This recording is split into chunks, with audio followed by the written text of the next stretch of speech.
buenas tardes, muy buenos días a los que nos seguís al otro lado del charco. Muchas gracias por estar aquí y especialmente bienvenidos y bienvenidas al alumnado del Máster en Estudios Literarios, con el que estamos realizando fundamentalmente esta actividad que hemos conseguido realizar pues gracias a este Guanajuato Tour, que nos explicarán lo que es ahora mismo, pero también gracias al Vicerrectorado de Cultura y al Aula de Cine de la Universidad de Alicante.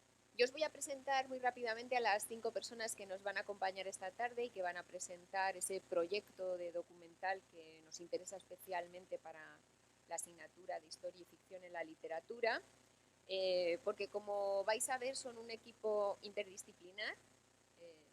No todos son cineastas, pero todos han contribuido a ese proyecto. Rusel, ¿dónde estás? Rusel Álvarez, director y guionista, que es originario de Guanajuato. Su trabajo se ha caracterizado por el desarrollo sobre todo de proyectos de enfoque social que lo han llevado a escribir y a dirigir piezas cinematográficas, principalmente en los géneros de horror y terror, que fue lo que estuvimos viendo en la sesión de ayer en su conferencia. Pero muchas veces esas piezas las sitúa en contextos de aprendizaje, a través de los cuales pues va trabajando sobre todo con jóvenes, también con poblaciones marginadas, problemas como el derecho a la educación de calidad, la igualdad de género, la prevención de la violencia, que es tan importante en México, la reducción de las desigualdades. Entre otros premios tiene el del mejor cortometraje del Film Horror Fest. Qué difícil hacéis los festivales de cine, ¿verdad? Es imposible pronunciarlos. De 2017, el mejor cortometraje internacional de La Cripta, también de 2017, el Premio Talento Mexicano de Girona Film Fest del 22, el Premio Nacional Mix Diseña México 2022 y otros. Así que bueno, Rusel es quien lidera el equipo y probablemente quien empiece a hablar hoy no lo sé. Diana Ríos tiene una formación muy distinta, es arqueóloga forense, es coordinadora de procesos formativos en el equipo mexicano de antropología forense, de investigación en derechos humanos del Consejo Nacional de Derechos Humanos, ¿verdad? De la CNDH. Y trabaja en producciones de la UNAM. El arquitecto Alfonso Arias, que es arquitecto por la Universidad de Guadalajara y egresado de posgrado en Arquitectura, Ciudad y Territorio por la UNAM, es especialista en procesos de construcción social. Veis que continuamente estamos hablando de lo social y creo que vais a entender bien por qué cuando os hablen de este proyecto. En concreto, Alfonso trabaja la sostenibilidad del espacio habitable, desarrolla modelos para la práctica multidisciplinaria de la arquitectura y del urbanismo. Y ha recibido el Premio Nacional de Diseño de la Organización de Naciones Unidas en 2020, en 2021 y en 2022. El que nos interesa fundamentalmente es el de 2022. ¿Por qué? Pues porque es un trabajo en el que hizo una construcción de memorial efímero para las víctimas de desaparición forzada, que son las protagonistas del documental que os van a presentar, las protagonistas de ese hecho histórico que tuvo lugar en Atoyac. Jesús López, que anda a cámara en mano, es diseñador gráfico y productor de vídeo. Se dedica a resolución de problemas referentes a la comunicación visual mediante proyectos gráficos y audiovisuales. Es director de fotografía y editor de uno de los documentales que creo que mañana algo se proyectará del Torito, ¿verdad? En el DAP. Y ganador del concurso Identidad y Pertenencia en el GIF 2021. Y es cofundador de la productora Sin Miedo Films. Y Roberto Salazar, que lo tenemos por aquí también, que nació en Silao, en Guanajuato, y que ha estudiado diseño gráfico en la Universidad de Guanajuato, pues también ha entrado en el mundo del documentalismo con ese montaje con el Torito, que es el primer trabajo de cine, pero que Roberto es muy joven, es cada vez más joven que vosotros. Así que bueno, pero aquí está en el equipo como joven promesa. Eh, Os dejo con ellos, van a ser ellos quienes os expliquen este proyecto que encaja perfectamente con esa idea que comentábamos en días anteriores de esta tematización de la historia, cómo se puede realizar en el ámbito cinematográfico. Muchísimas gracias, chicos, por estar en Alicante, por haber elegido Alicante como parte de este tour europeo que estáis realizando. Para nosotros un verdadero placer teneros esta semana en las actividades que organiza el tema.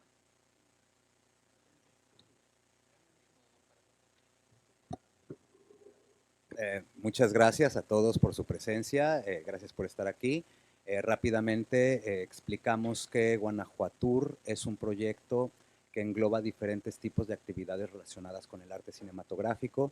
Es una serie de proyecciones de cortometrajes, conferencias y talleres que estamos impartiendo en diferentes sedes de España y de Francia en este viaje. Hoy, bueno, toca hablar de este proyecto tan importante para nosotros, que es Atoyac, el agua que corre. Es un proyecto de cine documental y nada, bueno, vamos a arrancar para que no gastar más tiempo. Cualquier duda, cualquier comentario siempre es bienvenido. Estamos muy abiertos a su participación y bueno, pues contemos el tiempo para no...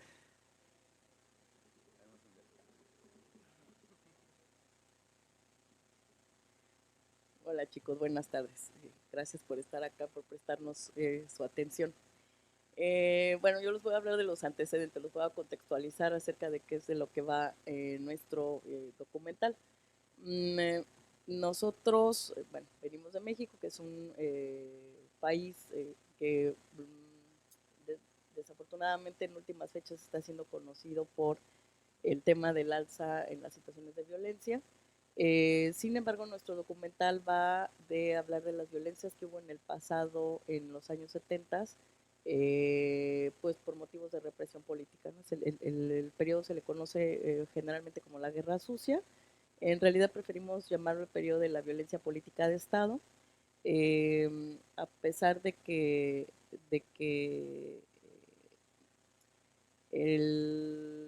bueno, oficialmente nuestro país es democrático desde mediados del siglo XX. En realidad lo que privó hasta ya esta 2018 fue un régimen de partido hegemónico en donde las elecciones estaban trucadas. Usualmente se hacía uso del corporativismo, de las organizaciones de campesinos y de obreros para que siempre ganara el mismo partido político. Entonces eso ha hecho que la situación de la represión contra disidentes políticos y la pluralidad de ideas en el caso de nuestro país queda invisibilizada con respecto de otros de las situaciones de dictadura que hubo en el Cono Sur. Usualmente cada que hablamos de dictaduras latinoamericanas, pues pensamos en Chile, pensamos en Argentina. Justamente hace un par de días vi que tienen afiches de Víctor Jara con motivo del 50 aniversario de la, pues, del golpe de Estado en Chile. Y pues México como que pasamos de largo, ¿no? De todo el mundo dice, bueno, pues es que es un país democrático, en realidad es un país que recibió exiliados, eh, latinoamericanos, muy abierto de ideas. Esa es la imagen que el gobierno buscó dar hacia el exterior. Sin embargo, al interior lo que tuvimos fueron prácticas de terrorismo táctico, es decir, había una persecución muy focalizada contra los disidentes políticos, dependiendo de la intensidad con la que estos actores tenían una participación, se daba un seguimiento muy puntual a sindicalistas, a los chicos que decidieron radicalizarse de las universidades después de los hechos de Tlatelolco en 1968.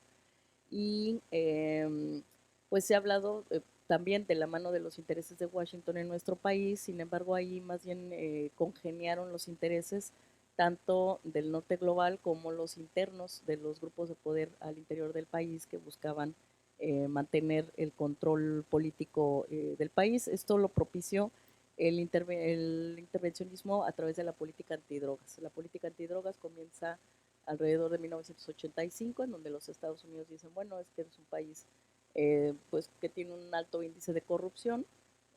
Matan un agente de la DEA en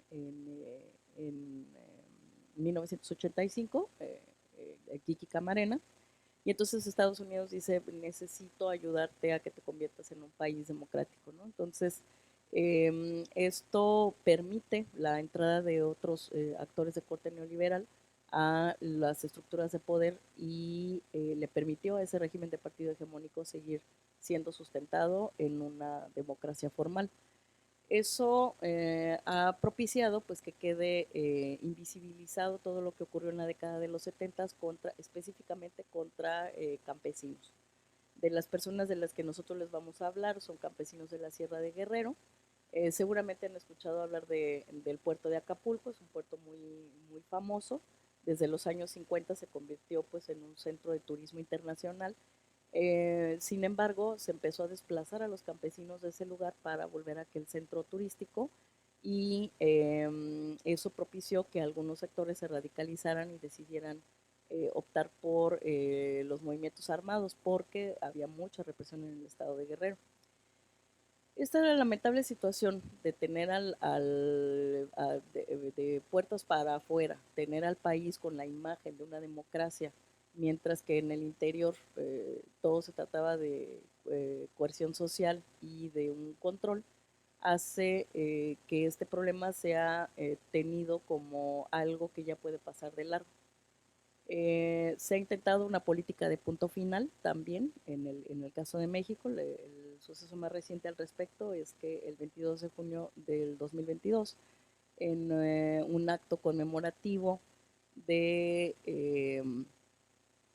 bueno, en 2018 entra el gobierno de Andrés Manuel López Obrador, que es el primer gobierno que tenemos de izquierda en el país, y se esperó que hubiera al menos una política de esclarecimiento de todos los hechos de la década de los 70, en específico contra los campesinos del estado de Guerrero, pero eso no ocurrió.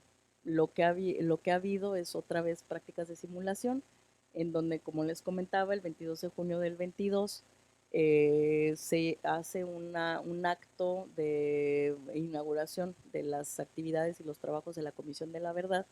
Invitan a los familiares y a los sobrevivientes de estas políticas genocidas, los invitan al campo militar número 1 y bueno, el secretario de la Defensa termina declarando que van a inscribir en el muro de honor de los caídos a los militares que fueron víctimas de esos sucesos porque los obligaron a ir a masacrar campesinos a la Sierra de Guerrero, con el discurso de, bueno, que son el soldado raso, el soldado del común, pues era también campesino, era de extracción humilde y por tanto fue obligado por el estamento militar de las altas esferas a cometer esos actos. Como lo pueden ver en la imagen, de hecho, bueno, esto fue con la connivencia también de las autoridades de derechos humanos en el país. En este acto conmemorativo estuvieron la presidenta de la Comisión de Derechos Humanos, estuvo el presidente de la República, estuvo el secretario de la Defensa, y ante los sobrevivientes en el propio campo militar declarar esto, pues bueno, para ellos fue una afrenta directa.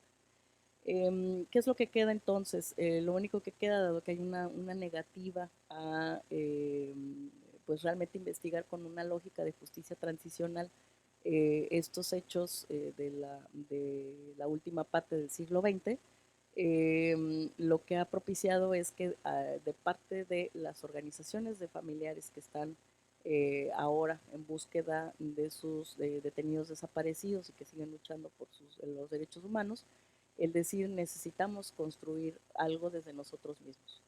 El Estado nunca va a reconocer qué fue lo que ocurrió con nosotros, entonces nosotros necesitamos dejar testimonio de nuestra lucha y de nuestros familiares que el gobierno detuvo y desapareció.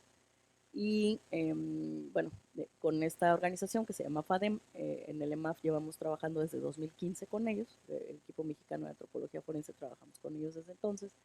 Entonces se acerca Tita Radilla, que es hija de Rosendo Radilla, que es la primera sentencia. El caso de Rosendo Radilla fue la primera sentencia de la Corte Interamericana contra el Estado mexicano por desaparición forzada por motivos políticos, lo cual fue muy relevante. Permitió el cambio también del sistema de procuración de justicia, de un sistema inquisitorial a uno adversarial, donde son las pruebas lo que va a demostrar los delitos. Y Tita Radilla nos dice, ¿ustedes no conocen a alguien que nos quiera ayudar con el tema de hacer nuestro documental? Es que nosotros queremos contar la verdad. Entonces, como en el EMAF ya habíamos trabajado en otras ocasiones con proyectos de memoria, derechos humanos y teatro, en aquel momento teatro, pues convocamos a Russell. Y Russell pues convocó a ellos. Y entonces por eso tiene toda esta variopinta conformación de personas en la mesa. Entonces, sin más, bueno, ya les di más o menos el preámbulo de qué es de lo que se trata. Pues sin más los dejo a ustedes al habla. A mí nada más me toca la parte fea, la de ser forense. Este, la parte de la creatividad y de la sublimación de la memoria y la reivindicación de los pueblos, pues bueno, ahora va de la mano entre los familiares de AFADEM, que son estos mismos campesinos, y el equipo de creativos.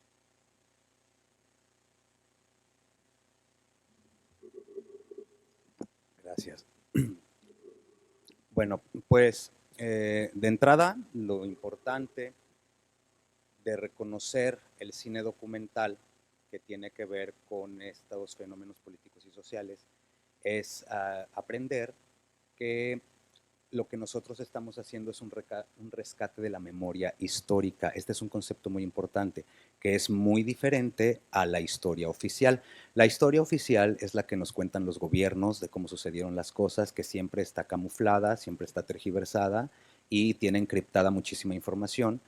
En cambio, en contraparte, la memoria histórica es la memoria que guarda la gente protagonista de los hechos acerca de lo que les ocurrió. Entonces, para nosotros es muy, muy importante hacer este rescate de memoria histórica porque es la manera que tenemos de darle voz a todas estas personas que sufrieron estos genocidios, estos actos de desaparición, y que no han encontrado hasta ahorita, a medio siglo de la perpetración, ni una reparación del daño, ni un esclarecimiento de la verdad, ni un acto de justicia. Es muy triste ver que son personas que siguen buscando a sus seres queridos desaparecidos, porque no tienen idea de dónde quedaron esos cuerpos. Hay muchas versiones al respecto. Hay quienes dicen que son cuerpos que fueron arrojados al mar, hay quienes dicen que son cuerpos que fueron enterrados en cimientos de edificaciones, hay quienes dicen que fueron masacrados y sepultados en el cuartel militar de la Ciudad de México, y son tantas las versiones y son tantas las teorías que el mismo Estado mexicano ha fabricado para hacer que los familiares dejen de buscar. Entonces, ¿qué es lo que pasa? Que en el momento en el que el familiar deja de buscar, es como si automáticamente se perdonara al Estado mexicano por la perpetración. Y nosotros tenemos todo el sentido de buscar la manera de que el Estado sepa que no vamos a permitir que estos hechos queden impunes, así pase un siglo. Tiene que llegar el momento en el que el gobierno de México de entrada acepte los hechos, los daños que cometieron, y en segunda instancia los repare, es decir, provea a estas comunidades de servicios básicos que a veces no tienen. Son comunidades que a veces no tienen agua, que a veces no tienen luz, que no cuentan con un hospital, que no tienen servicios médicos, y que piden y exigen al Estado, por medio de estas acciones, por lo menos el reconocimiento de los hechos y la reparación de este daño.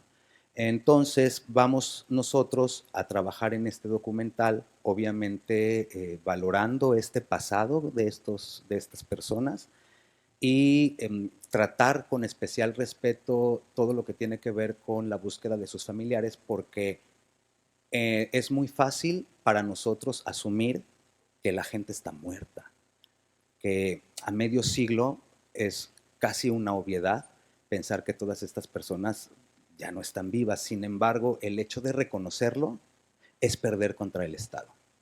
El hecho de yo reconocer que mi familiar desaparecido ya esté fallecido es como si mi exigencia de que me lo regresen con vida terminara, y eso nosotros estamos pugnando para que esto no suceda. Entonces, lo primero que nosotros hicimos a partir de la invitación que recibí por parte del equipo mexicano de antropología forense, pues es hacer una investigación muy profunda de todo lo que pasó en la época, de todo lo que sucedió en los años 70, en este periodo conocido como la Guerra Sucia, que además el término Guerra Sucia está terriblemente mal acuñado, porque una guerra implica un confrontamiento entre pares, y los campesinos no estaban armados, los campesinos no tenían bombas, los campesinos no tenían tanques militares, ni tenían aviones, ni tenían helicópteros. Por lo tanto, no era ningún enfrentamiento, era un hecho totalmente desigual. Era una masacre que estaba justificada bajo la artimaña de proteger la soberanía nacional en contra del comunismo, cosa que en México ni siquiera se conoce. Entonces, todo ha sido tejido de tal suerte que esta verdad oficial está sepultando la memoria histórica de la gente, está haciendo que este hecho sea invisibilizado y que por lo tanto el acceso a la justicia sea muy lejano y básicamente sea imposible para las personas que participan en esto, tener este esclarecimiento de la verdad y esta reparación del daño. Entonces, bueno, cuando a mí me invitan a participar en este documental, yo hablo con la señora Tita Radilla, que además ella ha pugnado como activista por estos derechos de su pueblo, de su gente, desde hace muchísimo tiempo. Y en una de las primeras entrevistas que tuvimos, yo me atreví a decirle, Tita, es que yo cómo puedo hablar de esto, yo hago cine de terror aquí. Beatriz lo acaba de decir, o sea, mi tema es el horror y el terror y a mí me parece que no es muy compatible con lo que tú estás queriendo, ¿no? Y ella se sentó y me dijo, Russell, lo que nos pasó es una historia de terror. Es una historia de terrorismo de Estado, de crimen de Estado. Entonces, en ese momento, a mí es como si me hubieran prendido un foco y entonces yo dijera, claro, vamos a darle ese tratamiento y vamos a hacer que la gente se entere de lo que sucedió. Entonces, en una de mis primeras incursiones a la Sierra de Guerrero, donde iba yo solito con mi celular, ahí buscando la manera de ser hombre orquesta y hacer sonido y tomar imagen y hacer entrevista y demás. Hicimos un teaser muy pequeño que a continuación les voy a mostrar, que plantea de manera muy breve la situación y la problemática y que además da la premisa de lo que este pueblo está buscando. Entonces vamos a mostrarlo. Va, entonces,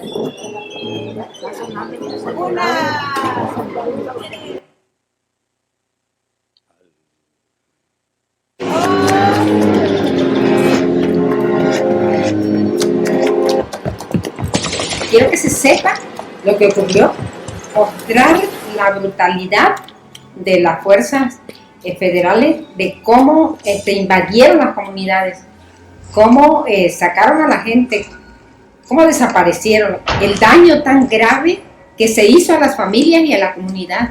Y quien recibe un salario para defender su pueblo se convierte en un sicario por órdenes del gobierno.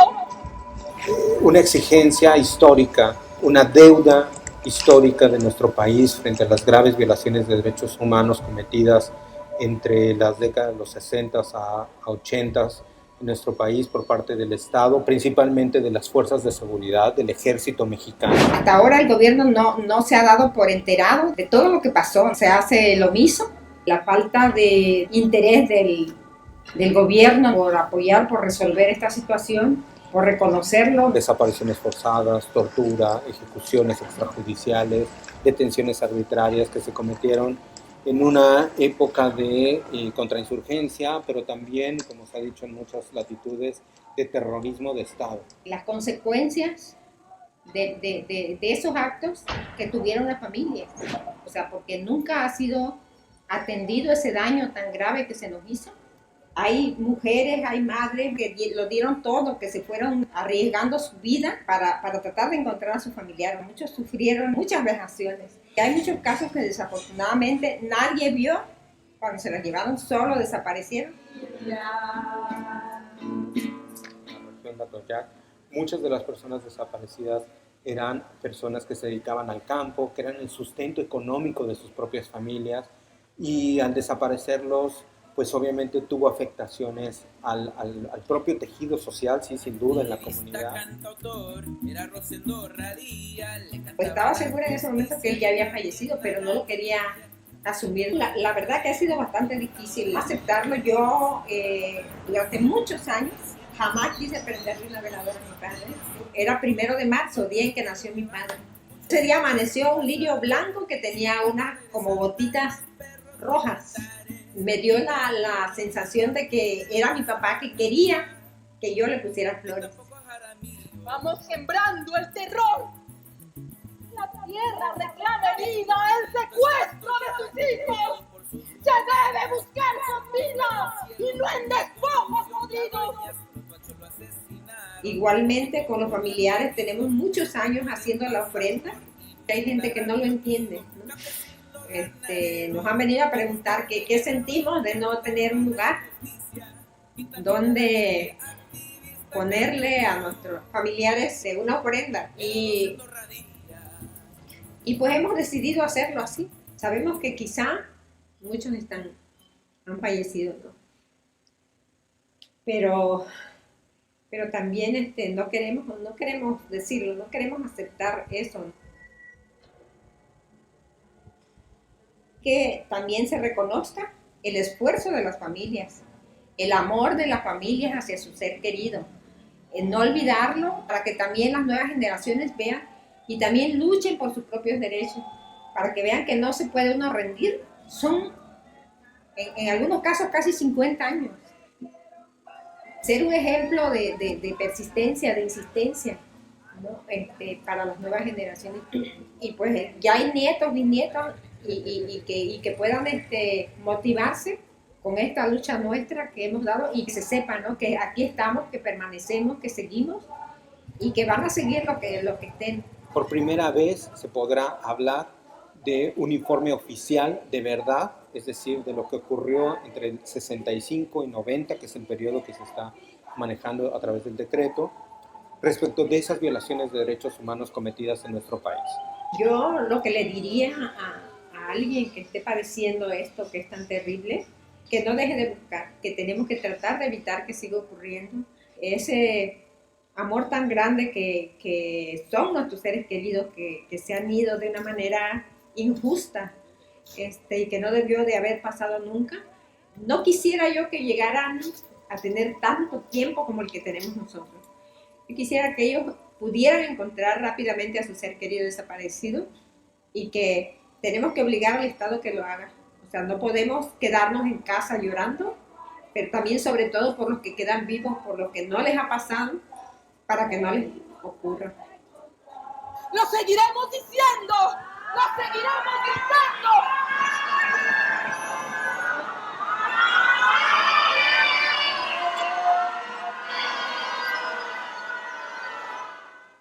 ¿Dónde están nuestros hermanos?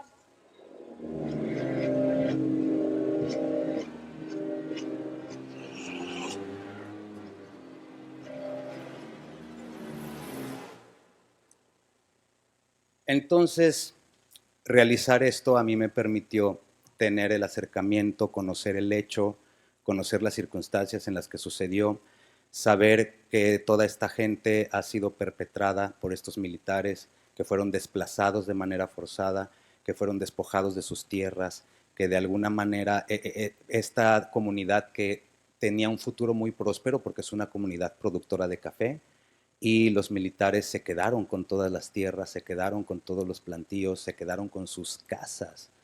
Entonces hay un reclamo muy fuerte, ¿no? Hay un grito de dolor, como ustedes pudieron escuchar, en donde esta gente verdaderamente está buscando que alguien los escuche. Entonces, bueno, yo dije, no puede quedar aquí. Esto tenemos que manejarlo con otro tratamiento, es una cuestión muy especializada, pero necesitamos la intervención interdisciplinaria. Entonces, de pronto nosotros solemos decir multidisciplina, interdisciplina, transdisciplina, y nos sentimos muy pros porque usamos esos términos, a veces ni siquiera sabemos qué significan. Entonces, en este caso, cuando hablamos de multidisciplina, pues estamos hablando de una combinación de diferentes disciplinas, de diferentes formas de trabajo, pero cuando hablamos de interdisciplina, estamos ya hablando de un intercambio metodológico entre dos o más áreas de conocimiento humano, que son pues, las que tenemos aquí, y que normalmente deviene en un objeto que en este caso es la generación de este documental. Entonces tenemos arquitectos que construyen memoriales, historiadores que buscan pistas en documentos desclasificados, antropólogos que registran las historias de los protagonistas, artistas visuales que construyen las memorias en papel, testimoniales y etnomusicólogos que además están haciendo un rescate de las canciones de Rosendo Radilla, como ustedes pudieron escuchar también, que cobran una fuerza y una importancia muy, muy, muy grande. Entonces, dentro de estas ramas, afortunadamente pudimos contar con especialistas en cada una de ellas que nos están ayudando a que este proyecto tenga este fin que nosotros perseguimos. Y de entrada comenzamos con la investigación. No podemos hablar de un documental si no pasamos por un proceso de investigación, porque entonces caeríamos en lo ficcional, en el hecho de decir, bueno, yo me lo invento, yo me imagino cómo era y a lo mejor no tiene nada que ver con lo que verdaderamente esta persona pasó.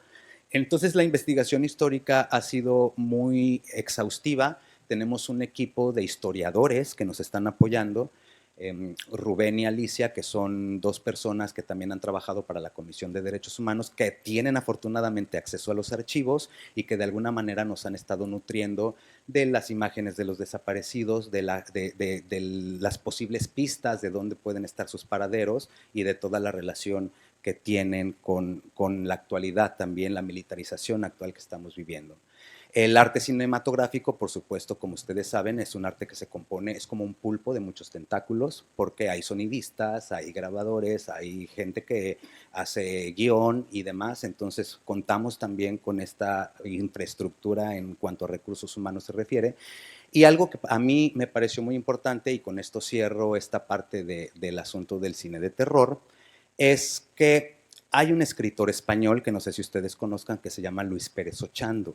Luis Pérez Ochando tiene un libro, se los recomiendo muchísimo, que habla de la teoría del subgénero slasher, que es este género del cine de terror, en donde vemos cómo unos estudiantes llegan a una cabaña y empiezan a ser masacrados sistemáticamente uno tras otro por medio de un villano que no conocemos, que no sabemos quién es y que generalmente tiene una máscara. Nosotros traspolamos esta situación a lo que está viviendo esta gente y queda perfectamente construida la misma estructura. Hay una aniquilación sistemática de las personas por medio de un villano con una máscara que nadie conoce, que es el gobierno. Si nosotros nos vamos a estos lugares, ellos no dicen fue fulano de tal, fue mengano, fue perengano, no, dicen el gobierno se paró ahí, el gobierno vino y me secuestró, el gobierno hizo tal cosa. Entonces de pronto pareciera que tampoco hay nadie a quien reclamarle, porque gobierno es una cosa muy abstracta. Entonces, en este sentido, nosotros hemos creado también una estética que nos muestra este sello. Si alguien de ustedes ha visto el sello de hecho en México, que es una aguilita, y que para nosotros representa esto, pero de una manera decadente. Entonces, de esta manera nosotros estamos ejemplificando al villano y estamos dotándole de esta identidad de género slasher, en donde pues estamos viendo esta aniquilación sistemática. Tuvimos, por supuesto, un diseño participativo para hacer el memorial efímero, para que la gente tuviera dónde rendir homenaje a sus seres desaparecidos. El arte en diseño de papel a través de pop-ups y de teatro de papel, que ya hablaremos a profundidad en próximos momentos. Por supuesto que la fotografía y el video como documentos históricos, y finalmente el rescate musical. ¿Por qué? Porque Rosendo Radilla componía estos corridos, no sé si ustedes sepan lo que es el corrido mexicano, pero son estas canciones que de alguna manera narran vivencias y situaciones de gente de zonas rurales. Entonces, Rosendo Radilla utilizó los corridos mexicanos, componía corridos para denunciar la situación política de su tiempo, y ese fue el pretexto para que fuera detenido. Un retén militar lo tomó y dijo, tú eres el que compone estas canciones en contra del gobierno, vente para acá, y fue la última vez que Rosendo Radilla fue visto. Afortunadamente tenemos unas viejas cintas, unos viejos tapes que han sido tratados y que tenemos un equipo de músicos que se ha encargado de reconstruir las canciones de Rosendo Radilla para también eternizar este legado que esta persona dejó.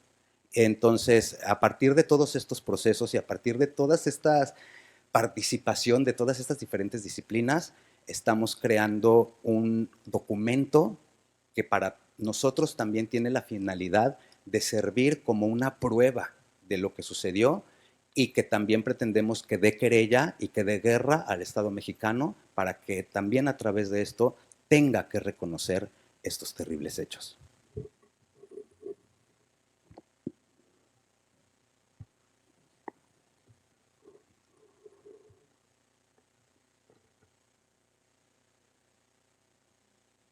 La autoconstrucción genera conocimiento y el conocimiento empodera. Cuando una persona es empoderada, toma agencia y es capaz de tomar o participar en la toma de decisiones sobre la creación de su propio entorno, de su propio mundo y de los espacios que eventualmente lo van a acompañar desde el nacimiento hasta la muerte. Nosotros platicamos un poco acerca de lo que era la construcción social. Bueno, de manera técnica podemos decir que es una especie de tecnología, ¿no?, para volver operativo la participación de diversos agentes. Pero quedarse ahí sería estar en un nivel un tanto superficial o un tanto ajeno a una situación que, como se ha estado expresando hasta ahora, es fuerte y es comprometedora, no solamente a nivel profesional, sino a nivel personal. ¿Cómo entonces nosotros podemos comenzar a cambiar los paradigmas en la manera que como profesionales nos comportamos frente a una persona que demanda nuestros servicios? En el caso, por ejemplo, de la arquitectura, es muy claro, o el diseño en general, ¿no? Ojo, hablando ya de diseño más allá de un objeto físico, sino el diseño como un proceso, en donde de manera tradicional podemos ver que hay una formación en donde normalmente el profesional tiende a ser el gestor y el responsable de todo este tipo de cosas. Los costos, los recursos, la mano de obra o recursos humanos, hasta la estética y tiempos de entrega. Cuando la realidad nos demanda que necesitamos ser un tanto más flexibles y muchísimo más con personas que carecen de ciertos recursos para solventar una construcción o la creación de un objeto de alto diseño, es decir, de diseño formal académico. ¿Por qué no entonces nosotros podemos hacer una propuesta de cambiar este paradigma por algo un tanto más complejo, en donde ese resultado sea el proceso de las interrelaciones de diferentes factores a niveles desde internacionales, nacionales y locales, puestos a disposición con las tecnologías y conocimientos que nosotros ya tenemos en función de la demanda de la persona que te está pidiendo hacer algo. Y vemos entonces que podemos así estar en una construcción un tanto más horizontal de lo que es el profesional, el constructor, es decir, el que directamente va a ejecutar este objeto, y quien va a utilizarlo después de nuestra partida. Y vemos entonces que estas construcciones son mucho más flexibles, en donde la estética sobre todo va muy enfocada a empoderar la autenticidad, en donde decir, no hay un canon estético donde podamos decir esto es agradable o es bonito o es feo y por tal razón tiene un valor subjetivo, sino que tiene valor porque es un espejo en cierta manera de la persona que lo habita y lo representa. Es así entonces que podemos darle un valor muchísimo más importante. Por favor. Y más aún cuando las personas que están demandando, por ejemplo, de este servicio, como lo acabamos de escuchar,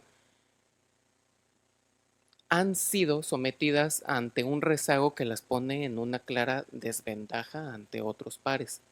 Estas personas no saben leer, estas personas no saben escribir, estas personas no saben expresarse de manera adecuada, carecen de muchas palabras para expresar sus ideas, y también en cuanto a recursos económicos y físicos también pues les es difícil. Acabamos de escuchar que son comunidades que en muchos casos ni siquiera tienen agua, Y durante las investigaciones les voy contando experiencias que también nosotros en un momento dijimos, ¿cómo llegamos tan lejos? ¿No? Ir así en pueblos en donde no hay caminos, en donde tenemos que aprovechar que no hubiera llovido para atravesar por el lecho de un río seco y poder llegar e ir atravesando las comunidades con un representante de esa comunidad para que nos dejaran pasar, porque también se autoprotegen, tienen, digamos, como policías internos. Entonces tú no eres de aquí, ¿qué haces aquí? Pues te salen con una pistolota y pues vas para atrás.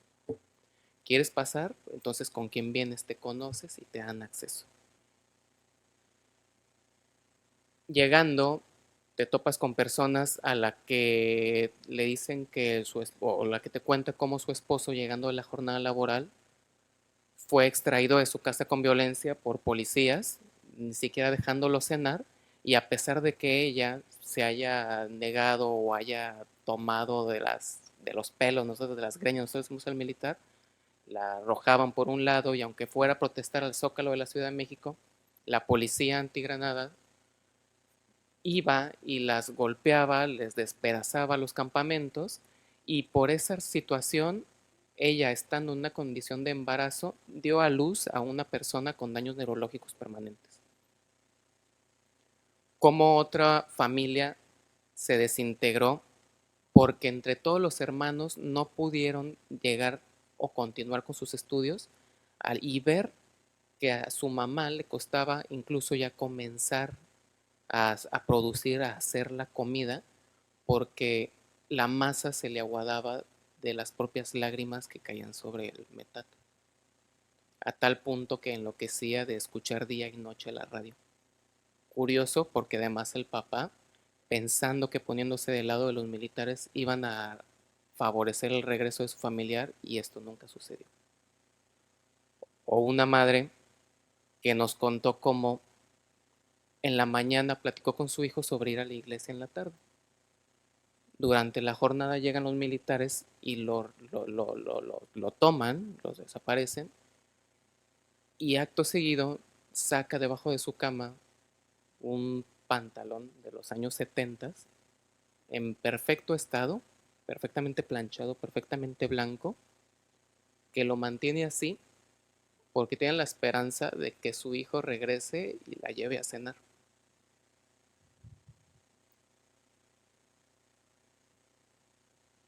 Cuando estas personas entonces comienzan a involucrarse y a darte a entender qué es lo que ellos están demandando, que no es más que justicia, entonces la única forma en la que podemos comenzar a vincular sus recuerdos para darle esta autenticidad a lo que vamos a ver en pantalla es de cierta manera geometrizarlos o convertirlos o hacer esta traducción a elementos que sí sea posible para nosotros de manera ajena interpretar.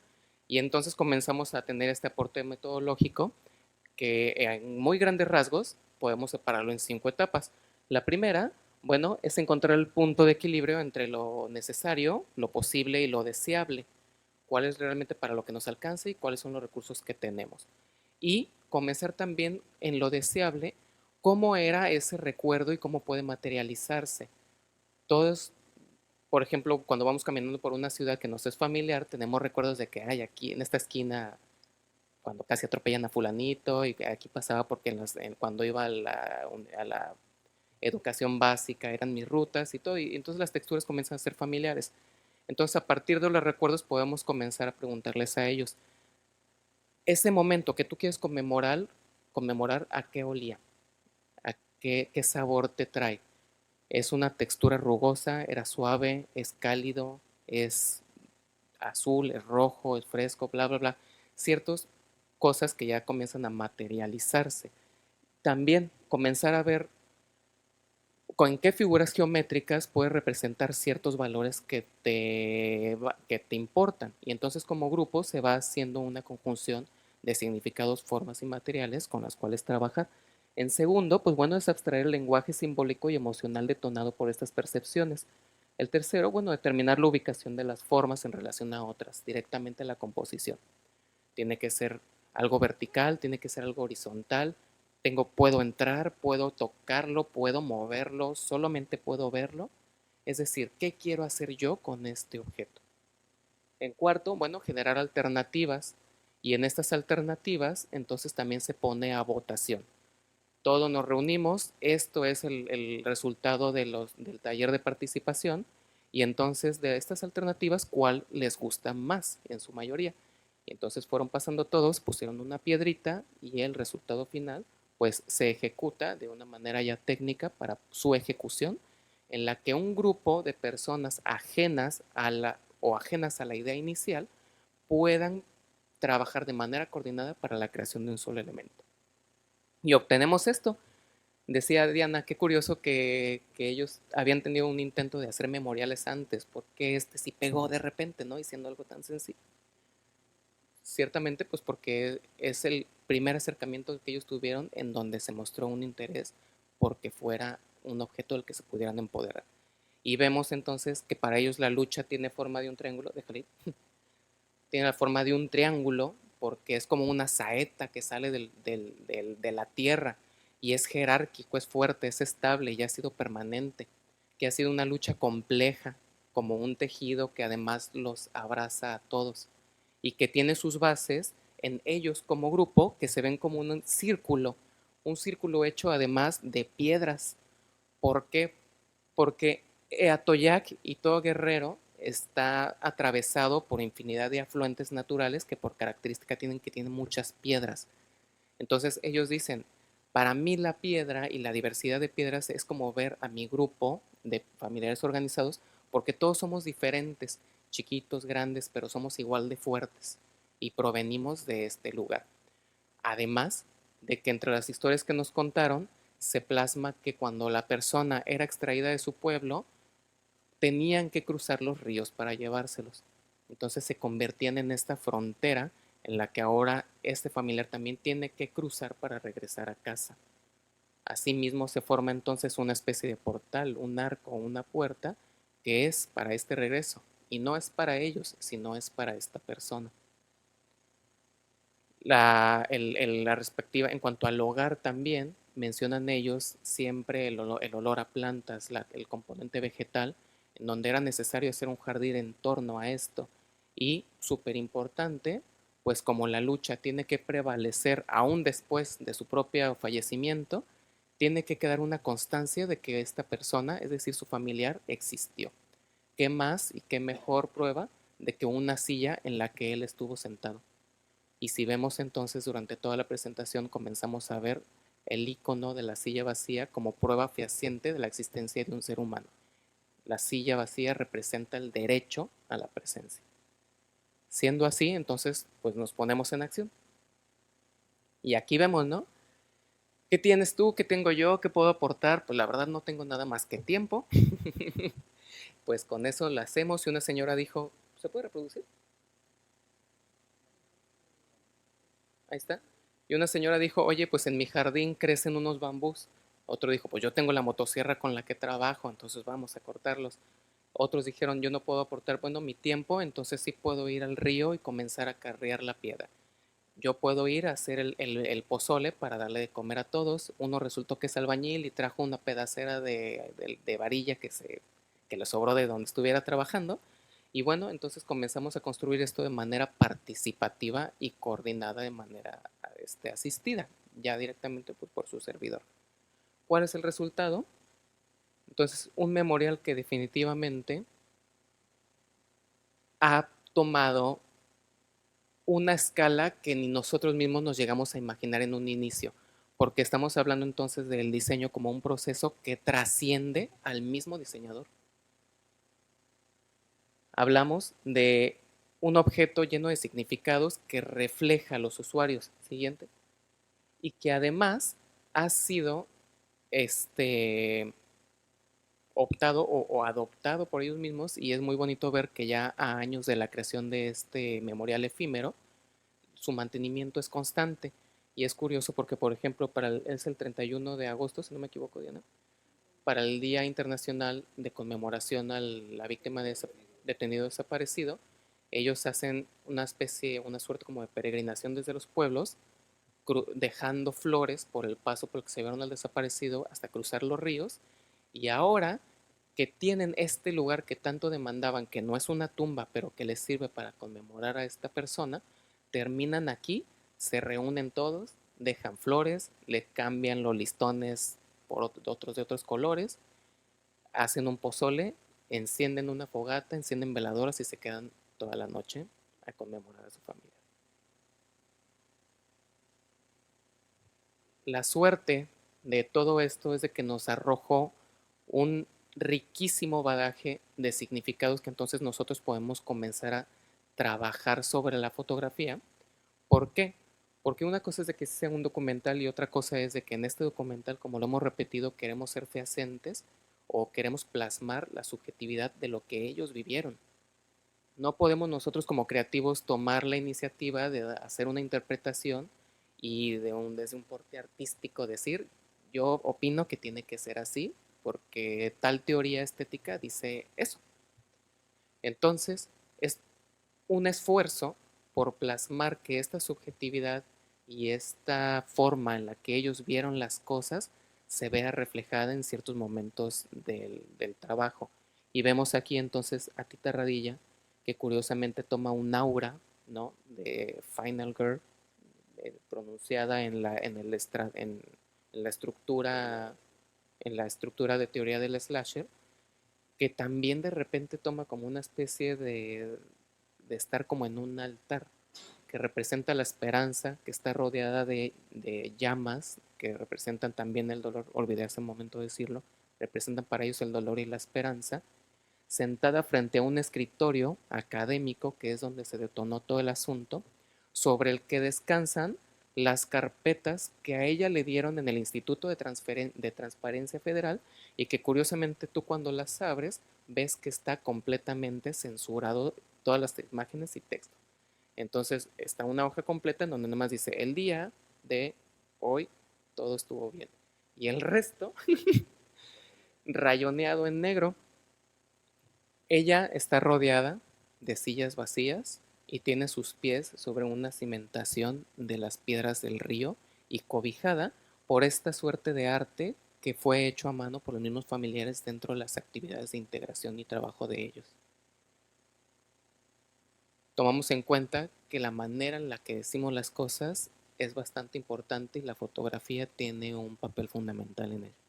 Me gustaría ceder el uso del micrófono a nuestros compañeros para continuar con este tema.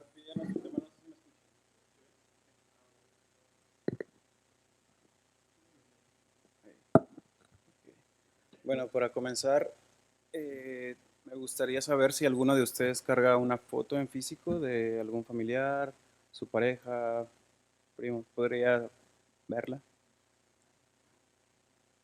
¿Alguien más? Igual, no sé si gustes mostrarla.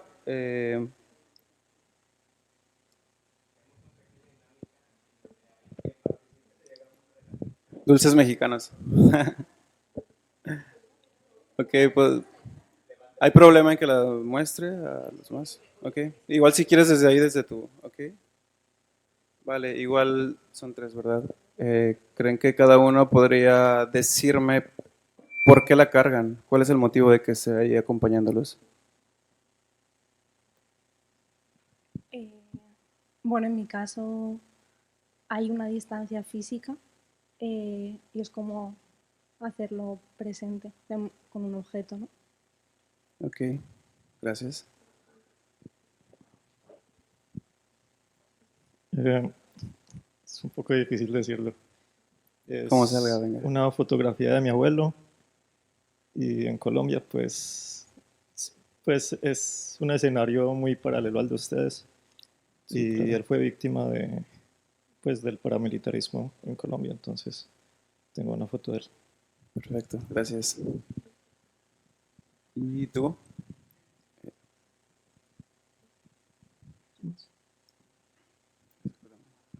Bueno, yo llevo las fotos de mi madre y de mi hermano y básicamente pues son las personas más importantes para mí, entonces pues las llevo conmigo. Y nada más. Creo que ya son todos, ¿verdad? Bueno, pues yo no traigo alguna física aquí, pero igual quería mostrarles. Yo también traigo esta foto, es un anciano, para ustedes, ¿no? Pero para mí esta foto es la última sonrisa que recuerdo de mi abuelo. Mi abuelo falleció este año y para mí por eso es importante y por eso está acá. Y bueno, gracias por su participación. Imagínense si para nosotros esta foto tiene ese valor, que es demasiado, que pesa mucho y hoy actualmente ya no tenemos muchas cosas físicas, ¿no? Creo que los libros y las fotos son como elementos que perduran durante el tiempo. Imagínate el valor que tiene para estas personas estas fotos. Ellos, al vivir en una zona marginada, nunca tuvieron como acceso a la tecnología, menos en los años 70, entonces es el único registro que tienen de sus familiares y al ser documentalistas, al estar detrás de una cámara, tomamos otro tipo de convivencia con las personas y nos damos cuenta de que estas fotografías las cargan como estandarte, como memoria, no olvidar, acompañar, y es un recordatorio justo para eso, para no olvidar y seguir en su lucha, es su bandera. Pues sí, tal cual. Creo que todos, independientemente de que tengamos o no una foto en físico, pues igual, yo acá tengo fotografías de mi sobrina, y igual en el caso de ustedes, pues por la distancia es la única manera que tenemos, ¿no? de sentirlos cerca, más que nada, es eso. Y como dice Roy, pues una fotografía, en este caso para ellos, resulta ser ese único recuerdo que tienen vivo de esas personas. Incluso hay casos en los que ni siquiera tienen fotografía, solo es lo poco que recuerdan de esas personas, porque como dice Roy, pues no tenían acceso a cámaras, a la tecnología, entonces lo único que recuerdan, pues con el paso del tiempo, pues se va diluyendo, ¿no? Se va perdiendo ese recuerdo que tienen, puede ser que ya ni siquiera sea tan fino, y por eso queremos remarcar mucho la importancia de la fotografía, no nada más en este documental, sino creo que en general en todas las sociedades, ¿no? Y bueno, quisimos dar esta pequeña introducción con esta reflexión sobre la fotografía, la imagen. Y bueno, ya pasamos un poquito más como a contextualizar pues cómo la imagen prácticamente ha acompañado a la humanidad desde sus inicios, ¿no? Tenemos esta imagen que probablemente les es muy familiar en los libros de texto de la primaria, no sé, ¿no? Es como esas primeras pinturas rupestres que nuestros ancestros pues pintaban para lo mismo, para plasmar su entorno, probablemente ellos ni siquiera sabían si era para mostrarlo en el futuro, simplemente era su manera de plasmar su contexto, lo que veían, lo que vivían, lo que sentían. Entonces, pues bueno, ahí podemos dar un brinco en miles de años en el futuro y llegamos a la actualidad, ¿no? Donde prácticamente es lo mismo, o sea, seguimos capturando momentos, seguimos llevando momentos con nosotros, los compartimos, está ahí la era digital, y pues lo que buscamos siempre es eso, ¿no? Representar, comunicar, narrar, perdurar en el tiempo.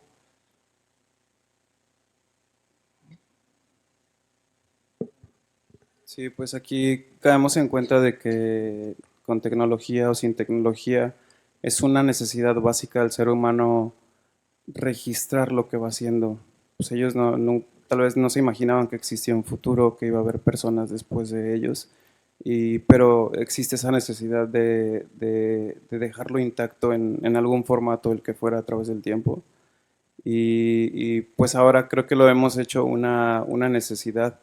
A través de las redes sociales siempre estamos comunicando lo que hacemos, dónde estamos, qué comemos, qué nos duele, qué nos da alegría, el deporte que practicamos.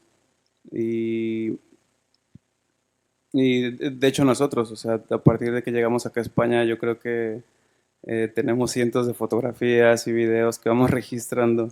Entonces, Es algo que volvimos una necesidad y que a la vez también hace que esta virtualidad o la red en la que estamos, se llene de demasiada información, sobre saturación de fotografías, videos que muchas veces ni siquiera vemos porque no sabemos distinguir qué tiene un contenido interesante o qué no, qué es verdad y qué no.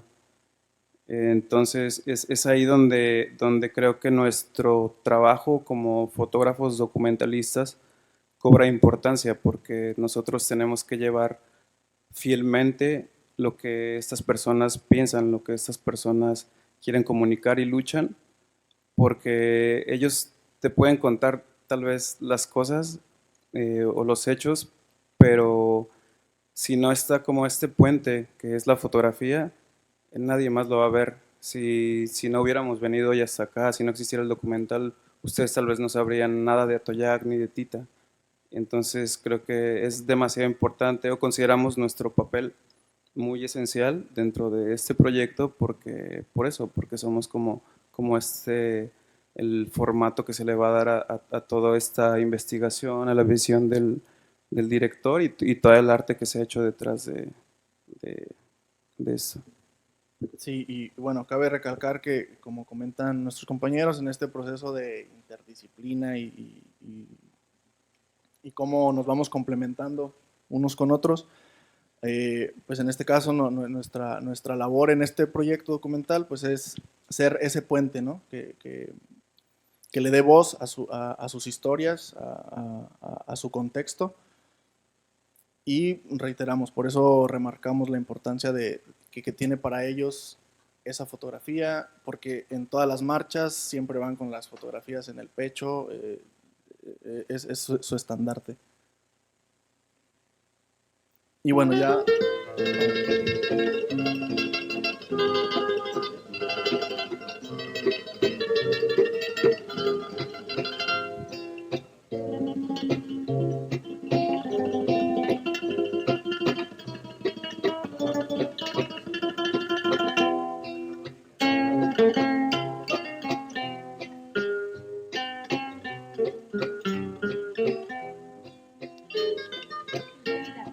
Pero aquí estamos, porque vivos se los llevaron. ¡Viva Guerrero! Amanecen los jornales, una ilusión campesina, desde vivo en la colina, y alegría en los manantiales. Por los caminos del sur.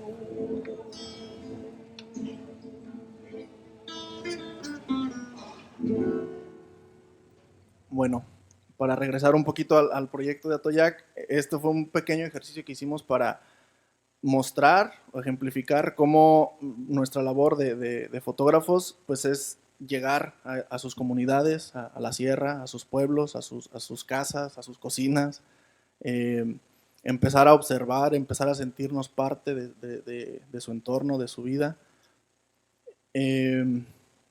Obviamente ellos, precisamente al no tener acceso a la tecnología o a los celulares, a poder ellos grabar y subir a internet las cosas, pues por eso recurren a nosotros, para poder ellos simplemente contar sus testimonios, contar sus historias y junto al equipo, al director, a los investigadores, antropólogos, diseñadores, fotógrafos, pues darles esa voz, ¿no?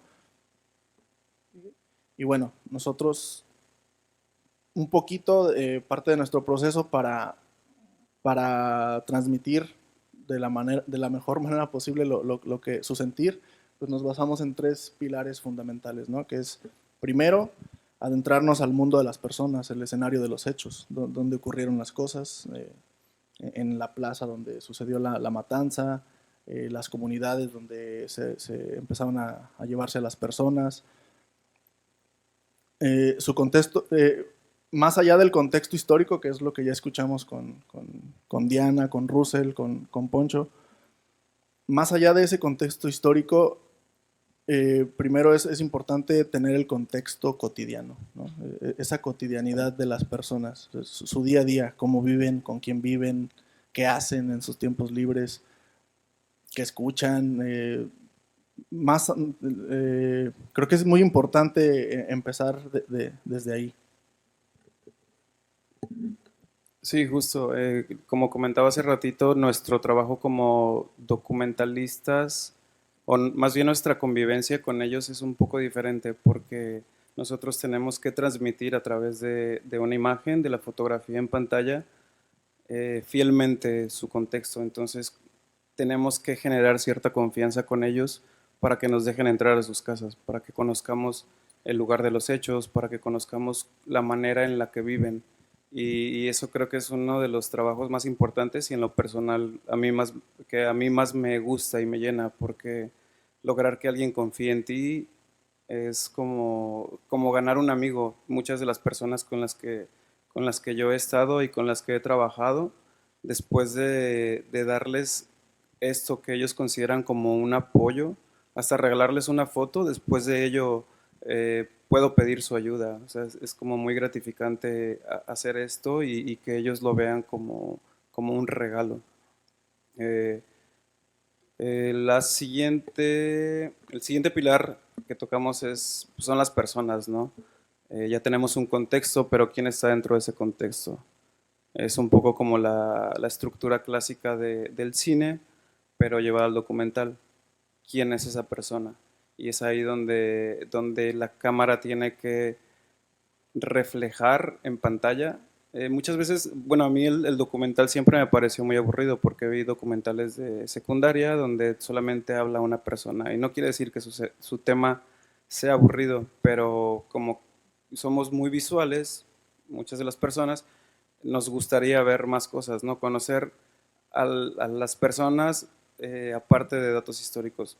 Entonces, nosotros lo que hacemos también es como buscar transmitir o construir a la persona por medio de varios elementos. Por ejemplo, a mí me gusta mucho la poesía y utilizo la metáfora para construir a una persona. Si una persona está rota y en su habitación tiene un santo estrellado, lo puedo convertir parte de él. Es como un símbolo. Entonces, creo que también es de las cosas que a mí en lo personal más me gusta porque voy construyendo a partir de su entorno, de su mundo. Y que al fin de cuentas también de lo que se trata es que ellos en la cámara vean un aliado y no un objeto más que está ahí invadiendo su espacio, sino que platicábamos hace rato de que al estar conviviendo con ellos, al estar retratando su mundo, sus vivencias, pues formas parte de su mundo. O sea, nos mimetizamos y somos ya una sola cosa que va avanzando, vamos avanzando juntos. Entonces, justamente la cámara para ellos es esa voz, es esas expresiones que no pueden decir con palabras o con discursos complejos, es simplemente su experiencia oral y justamente es muy importante también que la cámara no sea no lo vean como un obstáculo, sino como un aliado, como decíamos. Después, que también de repente sí cuesta mucho porque yo también en lo personal pues, soy como muy tímido frente a una cámara. Mi trabajo siempre ha estado detrás y es a veces muy difícil hacer sentir esa persona que la cámara o no existe o que es este aliado que nosotros queremos. Entonces ahí entra este trabajo de conocer y también compartirte, porque si no compartes es como yo no te voy a soltar mi información, ni mi vida, ni mi dolor, porque no siento esa cercanía, empatía. Y pues sí, se me fue. Ya nada más para ir cerrando un poquito, como podrán ver, a nosotros nos cuesta un poquito más expresarnos con palabras, pero creo que se está dando a entender lo que queremos, ¿no? Y para ir cerrando un poco, más allá del documento histórico que puede llegar a ser este documental, es también un documento legal. Hablaba con Russell sobre esa parte. Creo que sería mejor un poco que tú te expandas un poco en eso, pero en esencia es eso, o sea, que no nada más quede esto como un documento, una película que se vea bonita y está bien bonita la película, sino que sea realmente algo que les funcione a ellos en instancias legales para comprobar lo que ahí sucedió, lo que ahí pasó, y a partir de ahí pues ir resolviendo las problemáticas, ¿no? Yo igual, ya para cerrar, creo que una de las cosas que nos gusta y que por eso hacemos documental es porque muchas veces esas historias, al estar conviviendo tanto tiempo con las personas y ser parte de esas anécdotas y de esos dolores, también se vuelve tu lucha y sí o sí quieres que salga a la luz, aunque te paguen, aunque no te paguen, aunque sea difícil llegar, aunque los mosquitos te estén comiendo o no puedas bañarte como diariamente, ¿no?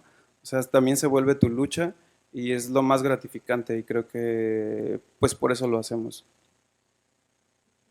También creo que es importante también como tener en cuenta que, no sé, son temas muy complicados, temas muy tristes, la verdad, pero luego a veces también al estar conviviendo con ellos, pues no todos son lágrimas y sufrimiento, también hay momento para la risa, hay momento para cantar, para la cerveza, o sea, y eso es creo que un poquito también la magia del documental, ¿no? Que te acerca a las personas, empatizas con ellos.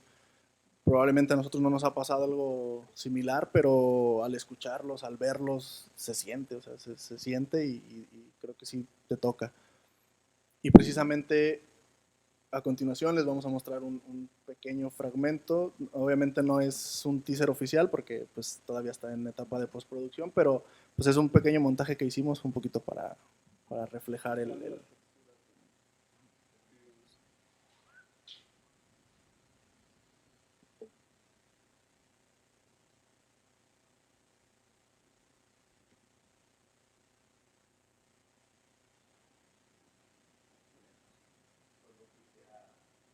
hacer notar la diferencia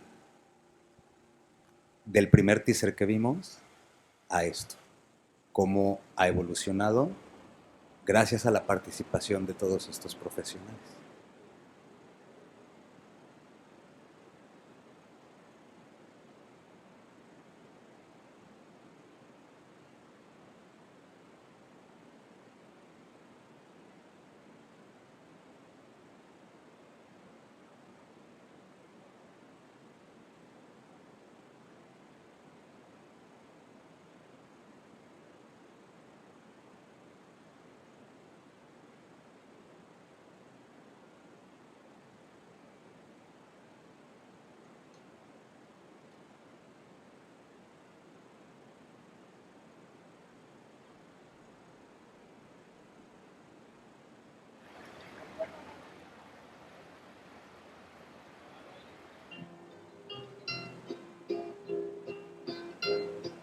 En el cielo de Guerrero un lucero apareció.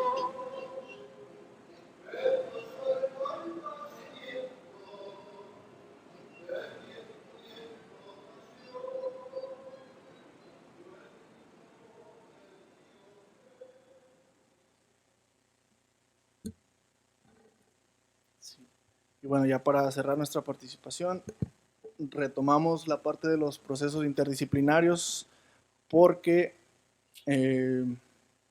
pues obviamente hay cosas que no podemos ficcionar y se decidió desde dirección no ficcionar algunos hechos, acontecimientos con actrices o actores, fue parte de lo que se platicó.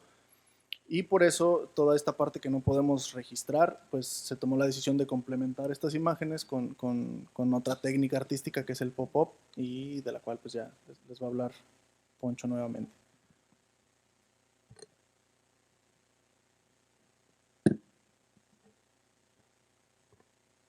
El registro es importante y cuando no hay registro entonces estás en un problema. Más si quieres que tu producto, es decir, en este caso el cortometraje, tenga una finalidad más allá de la difusión de un hecho, sino como ya lo mencionamos, que sea también de un carácter en el que la lucha pueda, o que sea un vehículo en el que la lucha pueda trascender a otros niveles. Pero si no hay registro de muchas cosas, entonces estamos hablando de que hay una manera tenemos que encontrar una manera de resolverlo. De aquí pasamos entonces, o se nos ocurrió la idea de saltar de la memoria al papel. ¿Por qué? Porque justamente todos los hechos de los que hemos estado hablando se tomaron como entrevistas directamente con los afectados, pero también gracias a la investigación de los historiadores se comprobó por Archivo Nacional o prensa extranjera en algunos casos que realmente sucedió. Una vez de que tenemos la constancia de que realmente sucedió el hecho, pero no tenemos pruebas fehacientes como fotografías o videos, entonces teníamos que representarlas. Y entonces todo esto se convertía en archivos de papel que dijimos, ¿por qué no lo representamos a manera de abrir el libro y que entonces la historia emergiera de él? Resulta que hay una técnica para esto que se llama pop-up, que no la inventamos nosotros, entonces pues tiramos mano de ella y dijimos, está excelente porque además nos da muchísima flexibilidad de representación. Y este proceso ha sido curioso y ha sido bastante enriquecedor porque ha sido puerta también de alianza con otras instituciones. Actualmente nosotros tenemos un convenio de prestación de prácticas profesionales y servicio social con algunas universidades de México. Ha participado alumnos de diseño industrial, de diseño gráfico, de arquitectura, de arte, de producción cinematográfica también, las universidades de Guanajuato, de Guadalajara y del AMSI de la Ciudad de México, y esporádicamente por ahí también tuvimos una participación de alumnos de la UNAM. Entonces, ¿cómo se fue logrando esto? Pues a partir de sketches. La primera etapa era la historia que queríamos contar, ¿no? Y este sesgo en que cómo tiene que ser contada para impulsar aún más el significado que queremos cargarle a este papel. Como pueden ver, pues no todos los arquitectos dibujan bien y resulta ser que estos sketches pues no, como que no nos servían demasiado, ¿no? Pero traían la historia. Entonces adoptamos el talento de estos muchachos y como vimos en el teaser número 1, el teaser número 2 que hicieron aquí los compañeros, esto se ha ido transformando y enriqueciendo. Y convertimos entonces estos sketches a personajes bidimensionales que nos permiten recrear a manera de teatro de papel escenografías hechas en libros de pop-up, hechos de los que no hay registro vívido o registro cinematográfico. Y tenemos, por ejemplo, no, regresa tantito. También, por ejemplo, este personaje del que hablábamos, ¿no? La máscara del slasher, en donde no importa quién sea el monstruo, puede ser alguien que simplemente a lo mejor jamás vamos a saber su identidad, pero mientras se ponga esta máscara, está cumpliendo esa función. Y es curioso porque, como lo dijo Russell, estas personas también así lo ven. Ellos, primero incluso a nosotros nos costaba un poquito de trabajo escucharlos y decir, es que yo iba caminando y el gobierno comenzaba a bajar del cerro. Entonces, ¿cómo que el gobierno baja del cerro? Bueno, es que ellos no distinguen si eran soldados, policías, guardias blancas, infiltrados ministeriales. Todos tienen la máscara del gobierno, una máscara hecha en México de un sistema perfeccionado para no funcionar, en donde está caracterizado por un personaje que no piensa, sino que sigue órdenes. Entonces pensamos en ponerle una mandíbula de burro y comenzamos a hacerlo monstruoso, anclándonos también a la tradición mexicana de los nahuales, que son personas que se transforman en animales. Y entonces este ser con mandíbula de burro que no piensa, resulta que sí es sagaz y que además es mexicano, por lo que le podemos poner en los ojos de águila real, nuestro escudo, el ave que está en nuestro escudo nacional. También se convierten en simples siluetas en las que no sabemos exactamente qué hay dentro de ellos, pero sabemos hacia qué vienen. Y más personajes en donde el tratamiento estético también ha sido a manera de la litografía, para anclarnos también en esta pertenencia mexicana, haciendo referencia a las litografías hechas por Guadalupe Posadas, un artista que a mi parecer un tanto subvalorado que tuvimos en México, porque él trabajaba en hacer grabados para, digamos, publicaciones populares, pero lo que él logró en realidad es plasmar la fortaleza de lo humano en todas circunstancias, positivas y negativas, dándonos una identidad a tal hecho que él es el creador de la famosa Catrina mexicana, de la que se anclan muchísimas de nuestras tradiciones. Entonces vamos a darle este estilo y comenzamos entonces ya a trabajar con texturas, formas, planos y a manera de construcción, de tal manera en que, por ejemplo, tenemos recreaciones de un pueblo en donde avionetas comenzaron a sobrevolar para lanzar bombas con la finalidad de expulsar a los pobladores de ahí, y en donde la familia, una familia que era técnicamente todo el pueblo, se traicionó mutuamente, en donde el hermano, con tal de quedarse con las tierras de los otros, hizo un trato con el ejército para que a ellos se les respetara, pero que a los demás se les desplazara con violencia. Vemos entonces estas construcciones expresionistas de burócratas sin rostro, sellando papeles en un entorno que es como un cuartel, que está construido con los papeles de los que les hablé antes, las carpetas censuradas o testadas, que son la única información que le proporcionan a quien la pida. Y esto eventualmente pues se pasa entonces ya a la acción, y podemos ver hoy un pequeño ejemplo de lo que queremos lograr con este arte. Este ejemplo que ustedes van a ver a continuación lo consideramos unas pruebas de cámara nada más para ver cómo funciona ya en movimiento este trabajo hecho en papel, y que además, en el que además podrán escuchar ya la reconstrucción de uno de los corridos de Rosendo Radilla, hecha por Manuel Alba, que es un músico guanajuatense también, experto en temas de música popular, y que se dio a la tarea, imagínense, incluso de hacer un casting para encontrar un cantante que tuviera el mismo timbre de voz del señor Rosendo.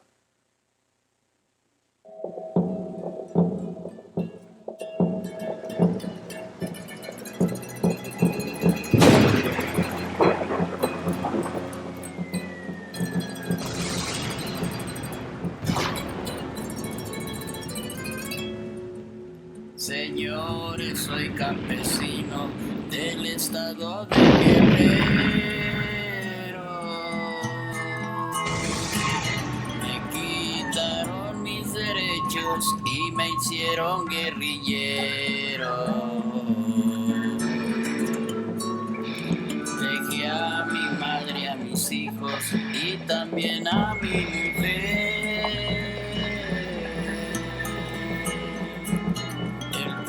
Siempre han sufrido, lo tendré que defender.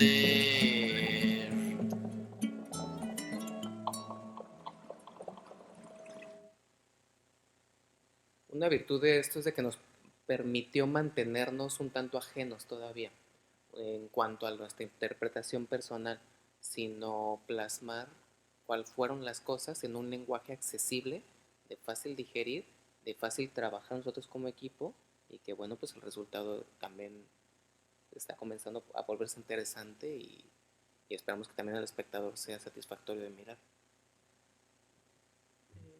Para volver a contextualizarlos, recuperando todo lo que han comentado los compañeros, parte de las políticas de contrainsurgencia que se ejercieron en Guerrero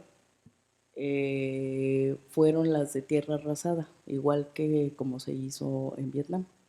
Lo que acaban de ver en el arte de teatro de papel es la recreación del bombardeo a la comunidad de Río Chiquito.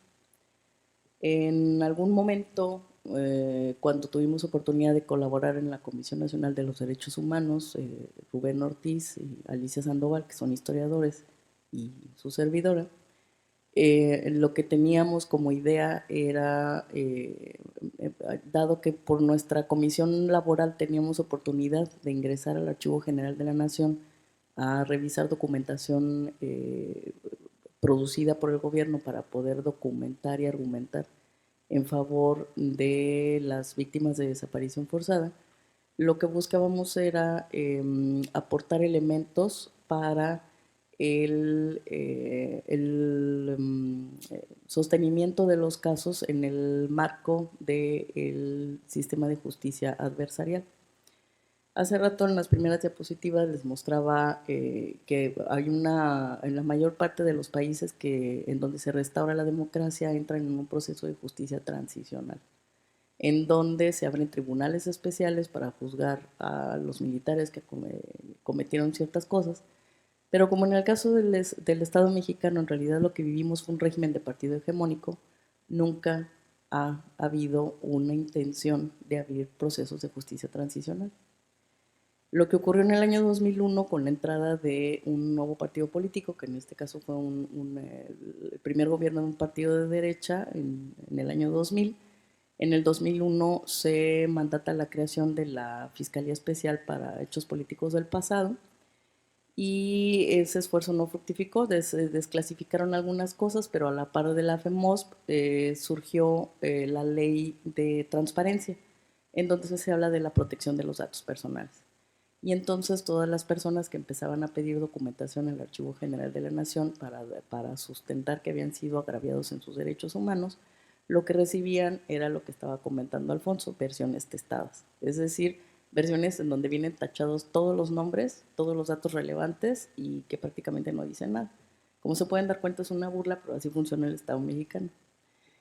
Entonces, ahora en 2018, con el primer gobierno de izquierda, se vuelve a tener la esperanza de que ahora sí haya una voluntad de esclarecimiento.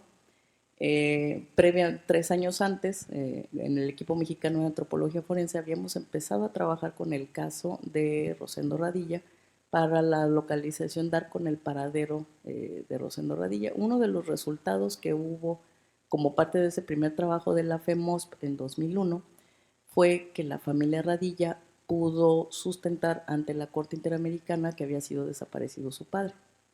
Y la sentencia de la Corte Interamericana, que es de 2009, ordena, dentro de las varias cosas que sentencia, están que se dé con el paradero de Rosendo y que se cambie el sistema de procuración de justicia, de un sistema inquisitorial en donde todo es con documentación, a un sistema adversarial, que en las pruebas son las que van a demostrar los hechos, dadas las condiciones de opacidad y de corrupción que tenía el modelo anterior. Entonces, a partir de 2008-2009, en el país empieza a cambiar hacia un sistema en donde la prueba se vuelve fundamental.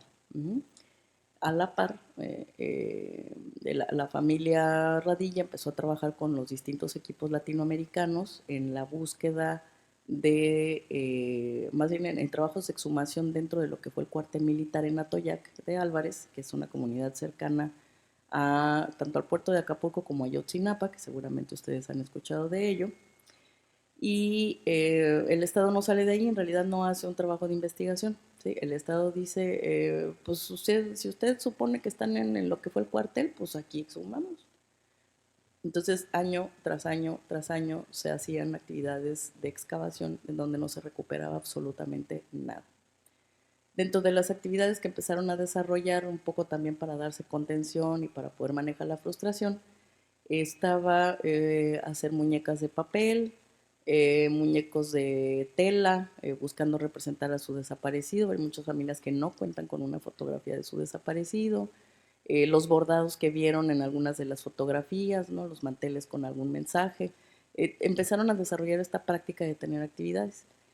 Y en algún momento lograron gestionar con el Estado que en lo que fue el espacio del cuartel se les cediera un pedacito para poder tener las oficinas de AFADEM, de la Asociación de Familiares de Detenidos Desaparecidos en México, que es la casita morada en donde han visto que se desarrollan las actividades de las personas.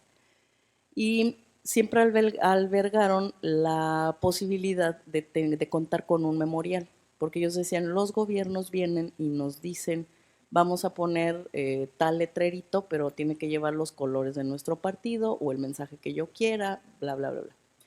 Y ellos decían, no, o sea, para nosotros es un gran logro el haber conseguido este espacio dentro de lo que fue el cuartel de la FADEM, de esta casita, y lo que queremos ahora es crear un memorial. Se habló de un mural, vieron por ahí el mural también fue parte de esas actividades, pero nunca habían logrado autogestionar un memorial hasta que se desarrolló el taller de diseño participativo con Alfonso, que lo hizo en conjunción con ellos. O sea, la idea era de ellos, pero necesitaban, como siempre necesitamos, alguien que nos oriente, que nos apoye a sacar nuestras ideas. Y pues el trabajo de Alfonso logró que de ellos mismos saliera lo que tanto habían deseado. Durante todas estas excavaciones infructuosas que les decía, hasta 2014 estuvieron participando otros equipos latinoamericanos. En algún momento el equipo peruano de antropología forense dijo será mejor que trabajen con mexicanos para que el Estado pueda, para que haya alguien que esté haciendo vigilancia de la continuidad de este tipo de actividades. Es cuando empezamos a trabajar en el equipo mexicano de antropología forense con los familiares de AFADEM. Y bueno, de ahí se fue estrechando la relación. Posteriormente, bueno, tuvimos oportunidad de conocer el sistema de trabajo de estos historiadores que buscaban sustentar con pruebas la comisión de delitos contra las personas, pero que lamentablemente esta dinámica de trabajo tampoco tuvo eco dentro de la Comisión Nacional de Derechos Humanos. Como vieron en la fotografía que les mostré del 22 de junio del año 22, incluso la presidenta de la Comisión Nacional de Derechos Humanos se presenta a este acto en donde se dice, bueno, sufrieron ustedes como campesinos agraviados, pero también los militares a los que enviaron.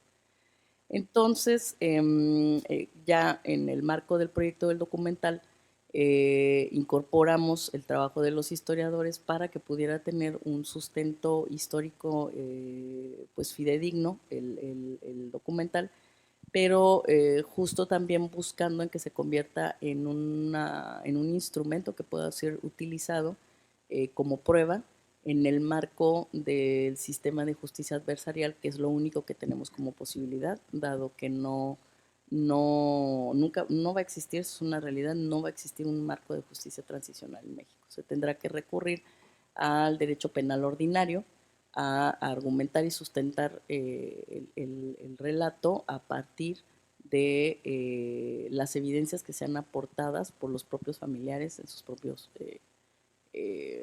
trabajos en cuanto al litigio y en cuanto a la búsqueda de memoria, que es lo que pretende el documental. Entonces, ya nada más para cerrar esta charla, nos hemos dado cuenta de cómo ha evolucionado el proyecto y cómo tiene una transición muy particular desde la búsqueda del rescate de la memoria histórica a este momento en donde nos encontramos con una pugna, primero por el esclarecimiento de la verdad, el reconocimiento de los hechos, de segundo por buscar la manera en que se haga justicia a estas personas, no solamente en la cuestión de tener un documento probatorio, sino además de exhibir el crimen del Estado, que ustedes son muy jóvenes en nuestro país. En la gente de Guerrero de 20 años no sabe lo que pasó. Entonces es importantísimo que tengan esta información porque provienen de ello y hay muchas cosas en su contexto que no entienden que ha sucedido a partir de ello. Y por último, la reparación del daño. El cine documental en este caso está cumpliendo con estas personas lo que el Estado mexicano no ha hecho. Entonces, a partir de eso también buscamos, por lo menos de manera simbólica, esta reparación y, por supuesto, lo más importante, sentar las bases para que esto no vuelva a ocurrir nunca más en nuestro país. Esto ha sido Atoyac, el agua que corre, y en ningún otro país. Gracias.